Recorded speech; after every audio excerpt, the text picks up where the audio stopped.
the pressure from our new president Trump and the Republican Congress is too great for the Fed to not only not raise rates, but even to potentially lower rates if the economy can tolerate that. Okay, if the economy can tolerate that, do you think the economy needs a rate move? I don't think so at the moment.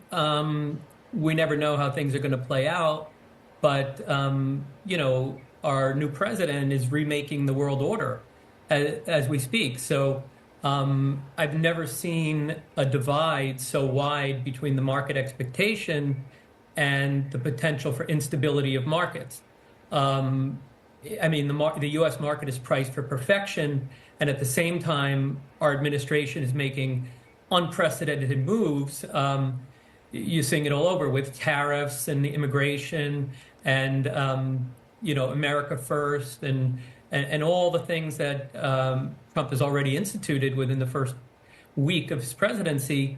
There's a tremendous amount of potential instability and risks involved that could really hurt the economy or could create inflationary pressures. I think it's a little too early to tell as of yet. You are a contrarian investor, or at least a contrarian macro advisor. What's your contrarian call right now? Macro contrarian call?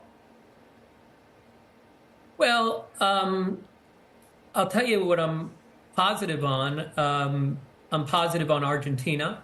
I think that President Milei has done a great job of fiscal restraint, bringing down the deficit and reducing inflation dramatically. And I think credit spreads are tightening, and the market has really responded to that.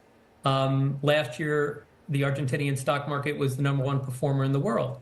I also feel that there's a lot of opportunity in Japan. Japan hit new highs after 34 years in April of last year. And with that has brought in a lot of volatility, a lot of volume.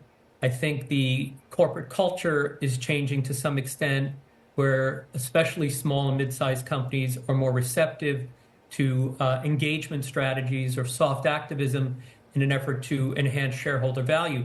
So I do think that the opportunity, and there's a lot of arbitrage opportunities in Japan because of the volatility and because of the extra volume that's come in. So I think Japan is very fertile at the moment. And as I mentioned, Argentina. I think that it's just too early to predict how the world is going to, the new world order is going to shape up. It's, the new administration is making dramatic moves, unprecedented, alienating a lot of our former allies, at pulling out of the WHO, pulling out of the Paris Accord, deporting immigrants, and trying to have everything made in America. I mean, these are potentially very inflationary forces.